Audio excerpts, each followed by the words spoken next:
So an icon of London. A London Taxi is the icon of London. I mean, we think that the driver's the icon, but he needs a vehicle to go about his business. And these are classic icons of London. And our new YouTube series of videos is going to be about restoring one of these vintage classic Fairway London taxis. Right, so we're in a secret location where I store my collection of cabs that I've got. From my old TX4 that I used to drive, that I ordered brand new, to some Fairways that we use for weddings, and I still use my white TX4 for weddings as well. We've also got a couple of black Fairways here that we're going to decide whether we're going to restore one and do a series of videos for the Cockney cabbies on restoring a classic, iconic Fairway London taxi. That's the taxi that everyone recognised as being a taxi, and a lot of drivers say was the best cab ever built. Even though when you drove it and it rained, your right foot used to get wet. They still say it was the best cab ever built with a Nissan engine fitted. So we're going to take a look at them and decide whether we're going to restore one and do a video series, and which one we're going to restore. Just before we take a look at the two taxis that we're going to decide whether we're going to restore or not, we're going to have a look at my collection of Fairways and show you what they look like. Right, in here we have a Fairway, and her name is Sue. Denise named them all, and it's called Sue because of the registration number, which is SUW. So she's called Sue. She's a 1997 Fairway driver.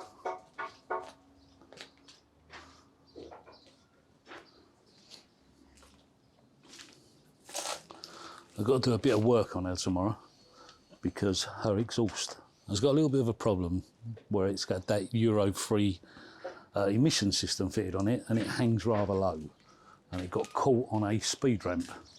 So I've got all new exhaust rubbers to put on it tomorrow, and because she's out on Friday on a wedding, so I'm going to jack her up tomorrow afternoon and get underneath, crawl underneath, and do a bit to her.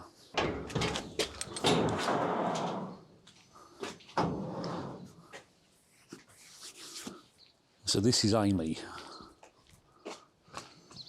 She's a 1993 Fairway driver. She's got no partition glass in this one.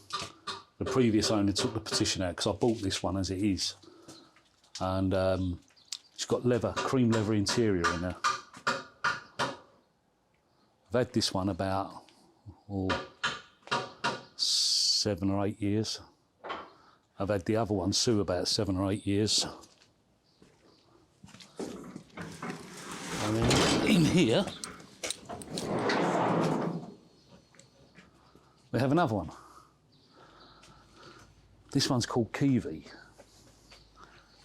Denise named this one as well. Because of the registration number, it's called Kiwi. It's off the road at the moment because I've been having trouble getting a ball joint for it, but I found somewhere to get them. So I've got to put a new ball joint on it and a couple of new shock absorbers on the front. Other than that, there's nothing else wrong with it.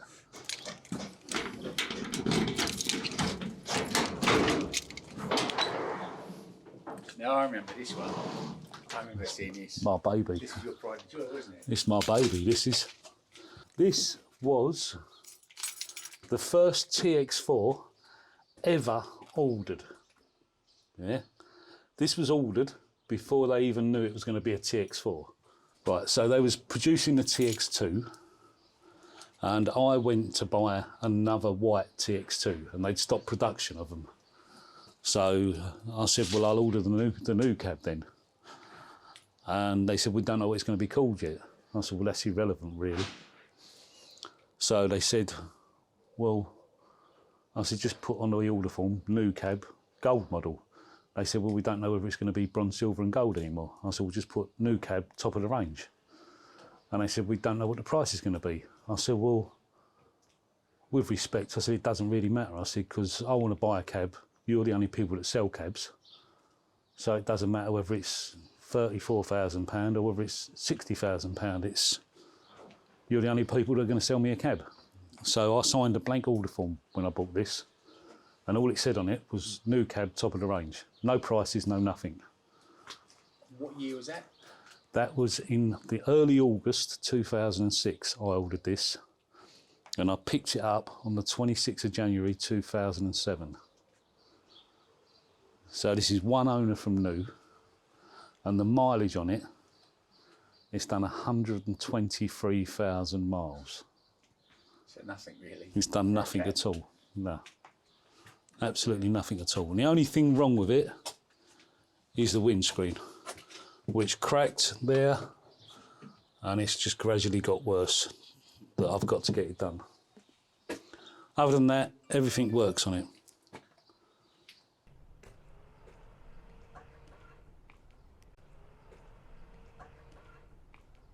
Right, so here are the two taxis that we're going to make a decision as to which one we're going to do, whether we're going to actually restore one, and which one of these two we're going to restore.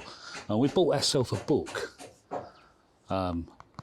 regarding, it's an enthusiast manual. It's not a workshop manual. I have got a workshop manual for the Fairway, and we're going to talk about whether we're going to restore one or not. Now, the Fairway started life as the FX4 in 1959, I believe, and went through various different changes from the FX4 to the FX4R to the FX4S to the FX4S Plus, which was a 5-seater FX4, and into the Fairway. Now, the Fairway came into production in around 1987-88, when the wheelchair accessibility laws came in London. They knew they was coming, and they brought in the Fairway with a wheelchair access in it. So the Fairway was a little bit different to the FX4S Plus that was before it. So the changes in there were the petition, whereas the petitions in the previous vehicles were straight across the back. The petition in the Fairway had a curve in it to accommodate the wheelchair being strapped in. The dashboard in the Fairway is the same as a dashboard, roughly, that was in the FX4S Plus, which was a big improvement on the previous dashboard, which was described by a friend of mine as being a Spitfire dashboard, which was like round Smith's clocks with little flick switches on it. And then they improved it on the FX4S Plus. And in the Fairway had things like a central locking fitted on it, and the wheelchair access, and the windscreen on the Fairway is slightly larger, is slightly taller than the FX4 was. So we're going to take a look at these two, and we're going to decide whether we're going to restore one and which one of the two we're going to actually restore. Right, so we've got two Fairways here, and we've got to decide whether we're going to restore one of them, but I think we've already made our mind up that we are going to do one. And let's get it right, this is not going to be a take it apart down to each last nut and bolt restoration. Yeah, this is going to be a let's get it up to a roadworthy standard and looking pretty restoration. Yeah, because to take it down to a nut and bolt restoration, you're looking at probably £30,000 plus. Yeah, we haven't got the money to do that or the time to do that. So this is going to be a make sure it's roadworthy and make sure it looks pretty and shiny and it's practical to use, that sort of restoration. So the choice now is, which one of these two do we do? Yeah. Now they've both got their faults. This one here needs two new outer sills. It also needs a new back wing on it, and possibly a new front door. And also the gutters need sorting out on it because the chrome strips are coming off. Now the chrome strips are really hard to get hold of nowadays, so it may be a case of actually taking the vinyl roof off and painting the roof on this one, and doing away with the chrome trim around the sills and just painting them. That's an option with this. Also, this one's got a few little electrical problems that I tried sorting out before the pandemic, and every time I went to do anything with it, the problems didn't present themselves. It was all working fine, and then you take it for an MOT and it all don't work. So that's got a few electrical problems I've got to sort out. Nothing that I can't, I'm not capable of doing. I can do it all, yeah? The only thing is I haven't got the facilities anymore to paint it, so we are going to be using somebody else who's going to paint the cab at the end of it. The other one, this one over here, is structurally sound. The engine runs, no problem at all. It has got a Euro 3 emission system on it that is presenting a few problems. This won't do over 40 mile an hour at the moment. So, and it whistles. So it's either the catalytic converter's blocked or the outlet manifold's blocked. Now, I have got a new outlet manifold for it, and it shouldn't be too much of a problem to either remove the cat, because it doesn't need it. By law, it doesn't need the cat. It was only for Transport for London. To remove the cat and put an original downpipe on it, which I should have one somewhere, or replace the inlet manifold, one or the other, or do both, and then get it roadworthy, get it MOT'd, and then start on the bodywork. This has also got a plastic interior in it that's had various patches put over it over the years when it was in service, and I've got a replacement later type cloth interior to go in here, which is still in keeping with the age of the cab, but will make it look a lot better. And it's also something that our future plans with it, that we're not going to mention at the moment, that we may, in the end, decide to get it retrimmed in leather or whatever. So that's one option. So it's going to be either this one here or this one here. This one doesn't need as much bodywork doing, but needs more mechanical work doing. This one needs bodywork and electrical work doing, but the engine on this runs fine, no problem at all. Except it won't start at the moment because it's been sitting here since the start of the pandemic. Both of them have, and the fuel filter on that has gone funny, so I've got to change the fuel filter on it to get it running. That will run, but it's restricted because there's a restriction in the exhaust system somewhere which is restricting it from picking up any power. So which one do we do? Either the one on the right, on the left here, or the one on the right. The other thing I've got for this is I have got another set of chrome bumpers to go on it, because I do have about 10 sets of chrome bumpers. So, and all those of you out there that have got Fairways, none of them are for sale at the moment, because I want to sort out what I've got and what I haven't got and replace bits and pieces on mine before I decide to sell any bits off.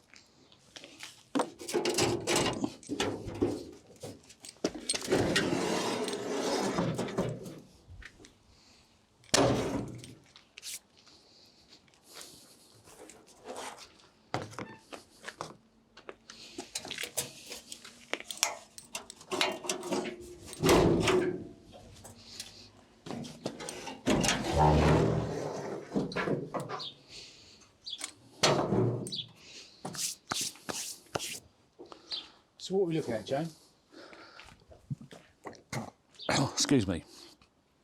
Right, that's a Nissan 2.7. Originally, when it was fitted in Nissan vehicles, would have been a 2.7 turbo diesel engine. The public carriage office wouldn't allow it to be a turboed engine when it was fitted in the Fairway, because they said it would be too fast. So the turbo was removed. So it's just a Nissan 2.7. It's called a Nissan 2.7 TD, but it hasn't got a turbo on it. So it's basically a bulletproof engine. The only things that ever go wrong with it is the gearboxes, and the fuel filters play up on them as well. Steering boxes leak, but I always say if the steering box isn't leaking, then it's run out of oil. Basically it really, it's really a simple engine.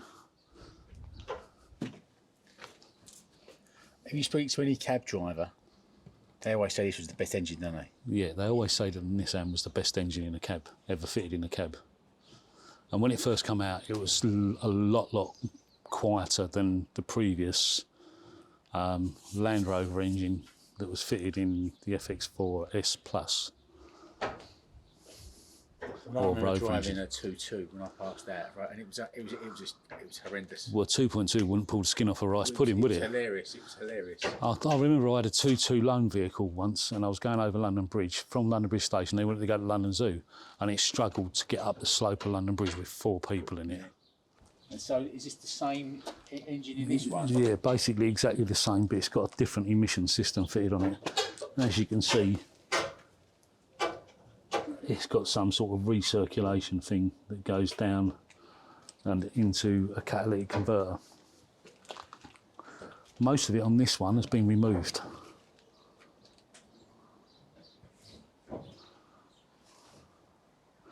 This one used to have more bits and pieces in it to do with the Euro 3 emission system, but most of it's been removed, and most of it was removed before I bought this cab. Right. See, years ago, right, I used to pick up fairways off people in reasonable condition for about £200, right?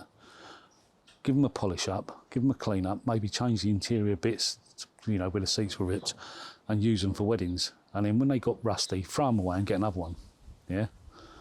But these are as rare as hen's teeth now. And even as they stand, they are probably worth £2,000 each. The chrome bumpers sell for about £1,000 a set with the overriders in good condition. So, which would probably make this one worth about £3,000. These are probably worth about £5,000 each. There is someone trying to sell one of these at the moment for about £7,000 with leather interior in the back, which would make that one be worth about £7,000.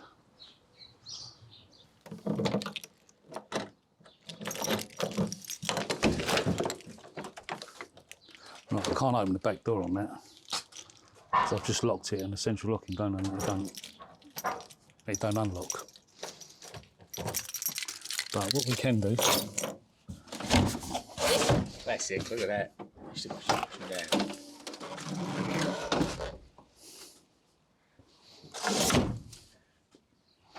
So this has got the classic wood trim, hasn't it? Everyone used to have. Yeah, Good kind of Gucci drivers they used to call it. but this has been revarnished by a non-cab driver. The problem with this cab, it was owned, but it was bought by an LVTA member and was worked on by a non-taxi mechanic, which some may say is a good thing, but non-taxi mechanics don't seem to understand taxis, and they do weird things to them.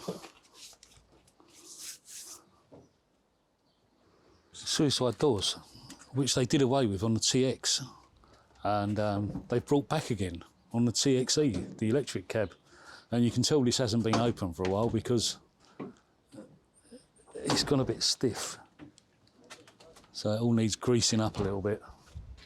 But as I said, these have been sitting here since September 2020. So nearly 3 years they've been sitting here. So obviously they're going to need new tyres probably, because I would imagine the tyres would have cracked by now, or some of them will. I think that one was a fairly new one just before the pandemic. I think this has got mainly new tyres on it, this one. But they're all going flat, they all need pumping up. Other things are going to need replacing, like on this, the indicator lenses. Now when I say about non-cab mechanics doing things weirdly, right? This is the sort of thing that drives me mad, right? Now when indicators were fitted to taxis, the screws are supposed to be there and there. Now this was obviously repaired at some point by a non-taxi mechanic. Oh yeah, they put it the other way, haven't they? Yeah, it's not even aligned one way or the other. The headlight, Yeah, you see it's not. It's not being fitted straight. Not straight. So it won't reflect the right beam pattern.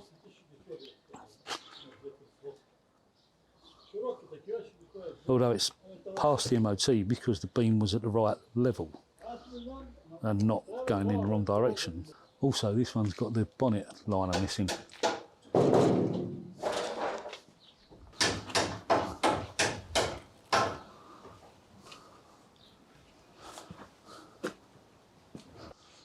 what's the reaction? Well, I know what the reaction is when people see these cabs. Now, we've driven these cabs as working vehicles, but you don't see them now, do you? No. So when people see these vehicles? They don't stop photographing them. If I had £1 for every time one of these was photographed when it's out in London, then I wouldn't have to work again. So these are an icon of London, aren't they? They are definitely an icon of London. If you look at a postcard of London with a taxi on it, it's always got an FX4 or a Fairway on it. It's not a TXE.